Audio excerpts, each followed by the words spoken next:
Vamos entrar agora no estudo que Joana nos oferece a respeito da violência. Psicogênese da violência.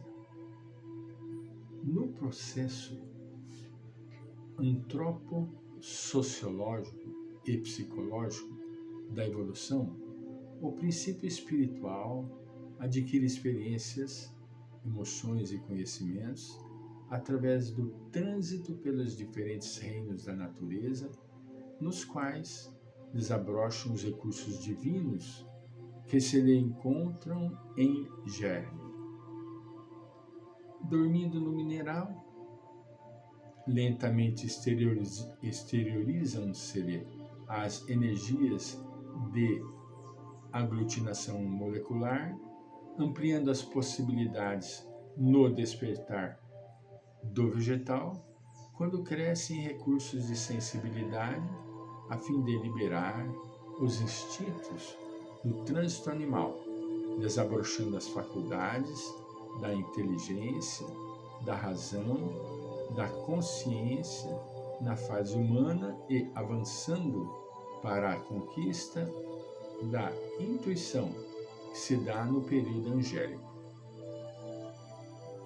Aqui ele mostra, ela fala da evolução nos reinos, no reino mineral, no reino vegetal, no reino animal, hominal e no espiritual. Em face das centenas de milhões de anos transitando nas experiências rudimentares, transfere naturalmente, de uma fase para outra, as conquistas logradas, ampliando as possibilidades de desenvolvimento na imediata, em que supera os impositivos anteriores para esculpir as novas aquisições. No salto das expressões animais para o ciclo de humanidade, durante muito tempo, tem lugar a fixação dos instintos e dos automatismos fisiológicos que se transferem para a manutenção da existência, enquanto eclodem as faculdades superiores da vida que se encarregarão de liberar-se das constrições penosas do primarismo. Esse estágio, o trânsito entre a fase anterior instintiva e a que se apresenta a consciência, caracteriza-se por uma predominância poderosa dos hábitos automáticos e dos fenômenos de defesa e preservação da vida, pela predação inconsciente que mantém o espírito violento e agressivo. Em alguns casos, ocorrem os fenômenos do medo, de enfrentamentos e a permanência das paixões vigorosas, portadoras de caráter competitivo, defensivo e agressivo, que desencadeiam a violência. Há demoradas discussões médicas em torno da questão da violência e da saúde, constantes estudos epidemiológicos procurando encontrar criminosos que apresentem distúrbios mentais, havendo-se chegado à conclusão, quase generalizada, de que a insanidade psíquica não seria responsável pela alta incidência de ocorrências criminosas.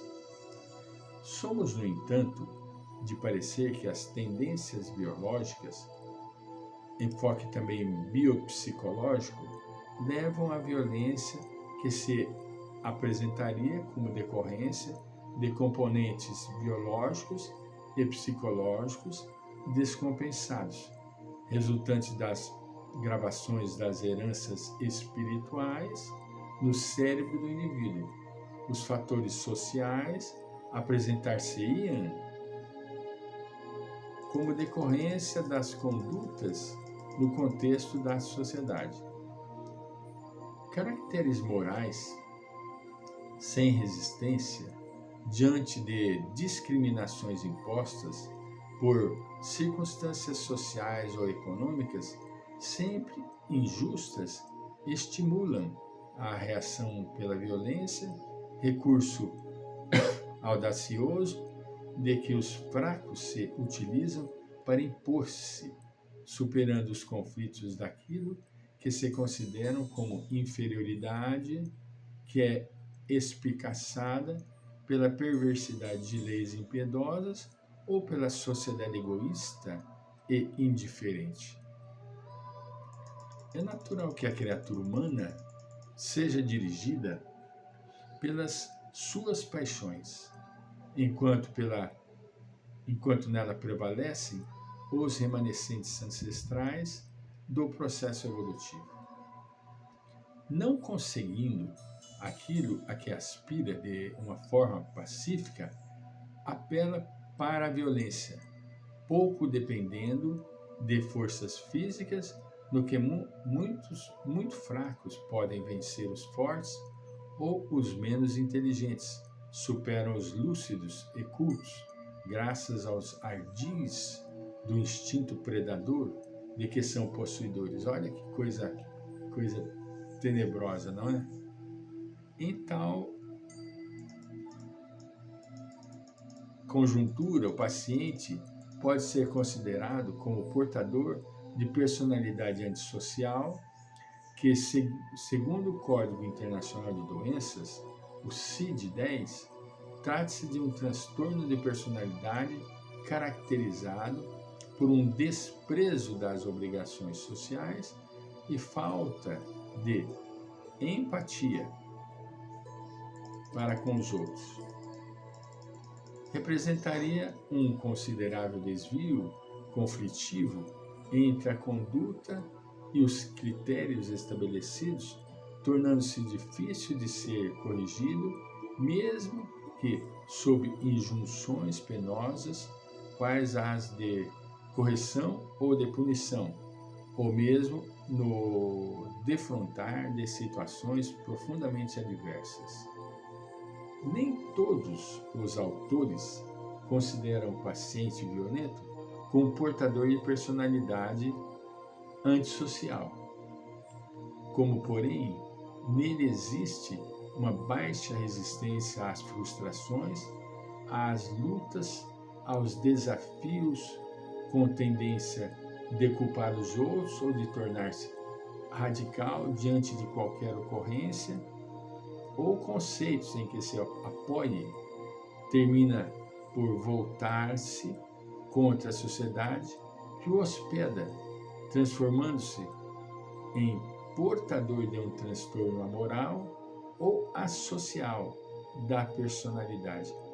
Olha que coisa complexa. O indivíduo, ele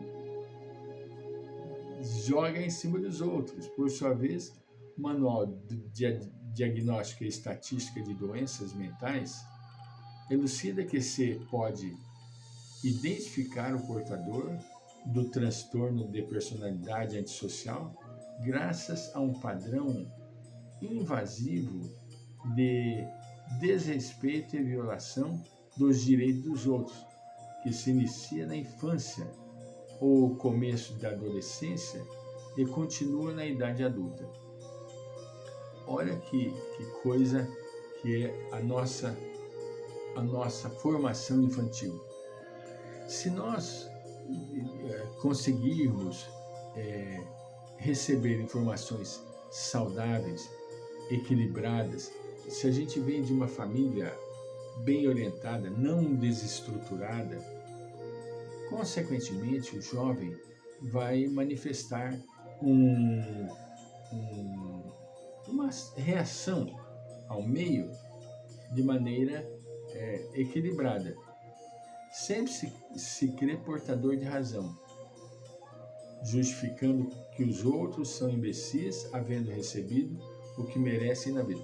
São atitudes que a pessoa joga contra os outros as suas próprias fraquezas.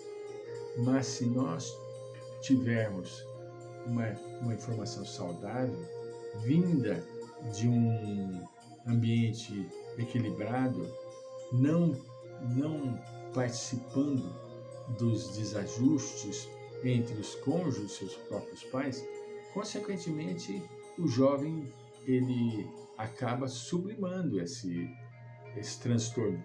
Fica as marcas.